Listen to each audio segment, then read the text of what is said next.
Hey guys, okay, so I know it's been a long time. Sorry about my hair. I curling them with a t-shirt.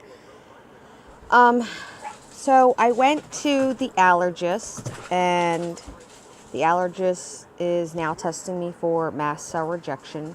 So, in lieu of everything that is going on, this is the packet of stuff that I have to get tested for.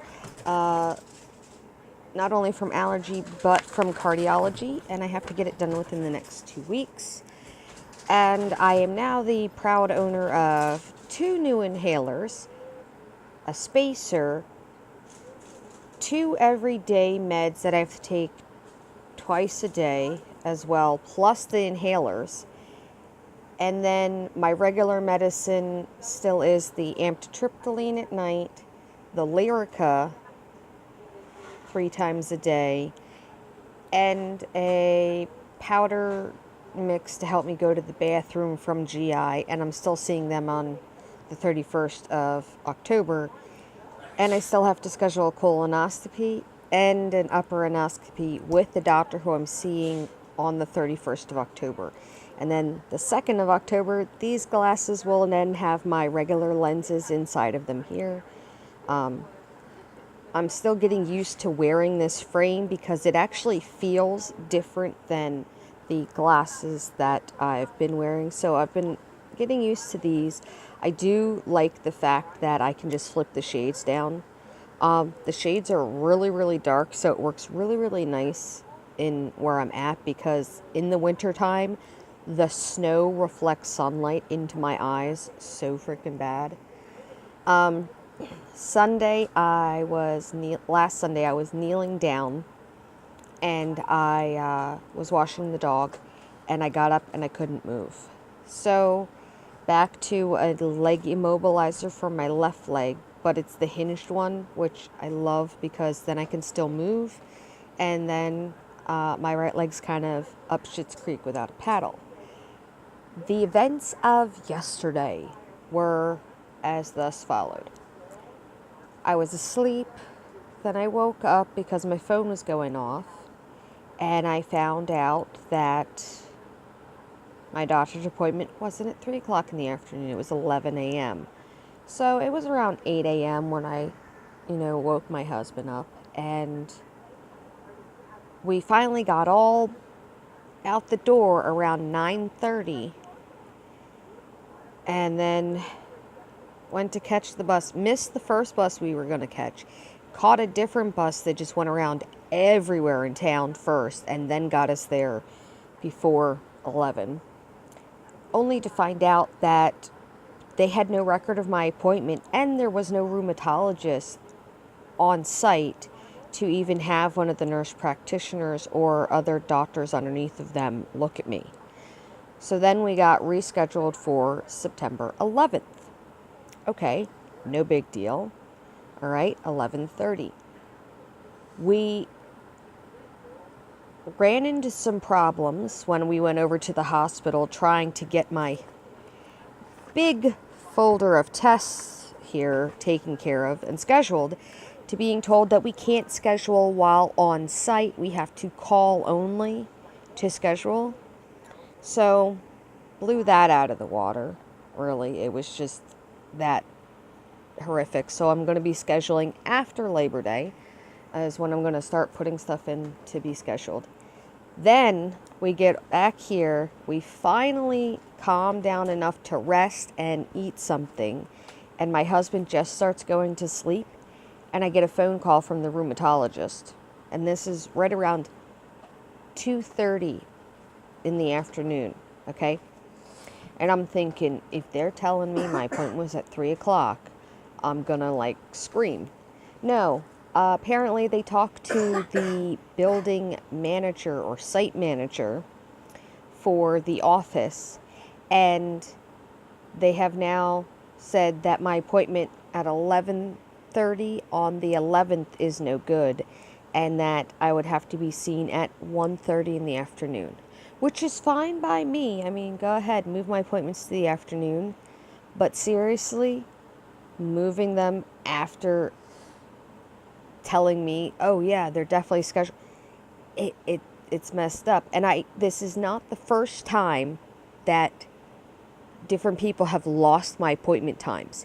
Within like the last 2 months, I've had this happen to me like 5 times. And I know I put them in my phone correct. And I know that I allow time for travel for us to get to things. And it's just absolutely crazy. Oh, and to boot, I found out when I had to schedule my next allergy appointment. Yeah, my allergist is going on maternity leave. Didn't tell me. And yeah, I can't see them till February now. So yeah, I get all these tests done to see if I have mast cell rejection and all this other stuff. And she's not going to be back till February. So yeah.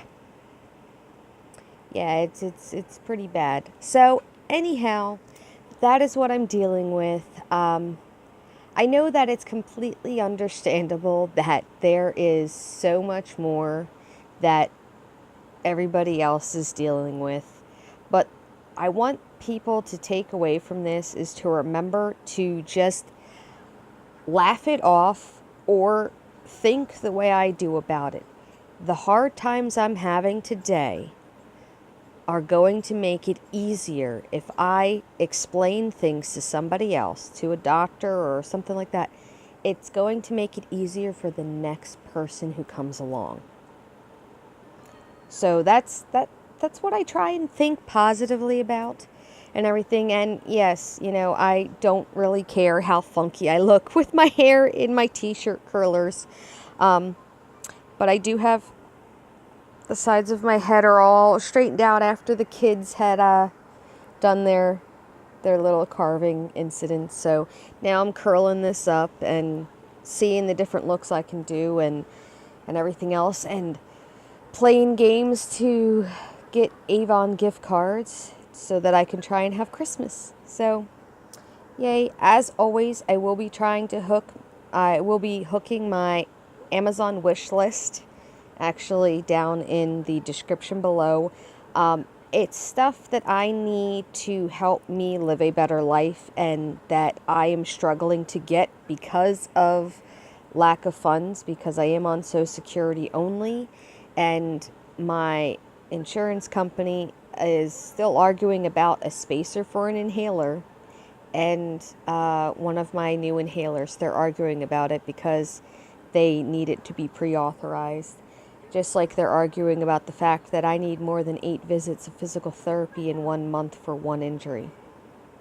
So, yeah, goes to show you that, there's a lot more out there that people don't understand.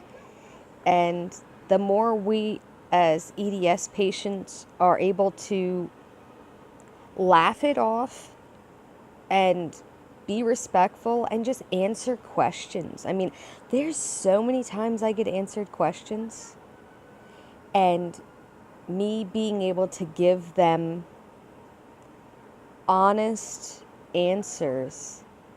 And sometimes even an honest answer is, I don't know. I don't know why this is this way. Sometimes answering like that, it makes them want to find out more.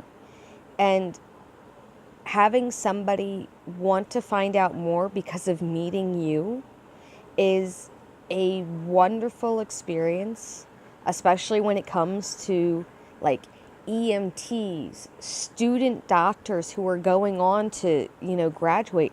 My first GI doctor, the one who ordered my swallow test, she was a student, and she actually called me like the day before her graduation, explaining to me who she forwarded my stuff to and all of this other things, and that she was graduating tomorrow and that she wanted to learn more about patients like me. And she said it was surprising to have a patient like me and to learn about something that she had no clue even existed. So it's possible that she may decide after this summer of reading different things to go into understanding about rare diseases. So My hope is that things do work out for her, and my hope is that everybody keeps spreading the knowledge, and someday we will not be the ones left out of the loop that nobody knows about. Maybe we will be the ones that everyone goes, oh, okay, this is the possibilities, and be able to direct the next person in the proper direction. Because navigating our medical health on our own is hard and difficult. So be kind to one another, and remember to always keep trying and never give up, and always, always, always remember that you talking to somebody can just make their day.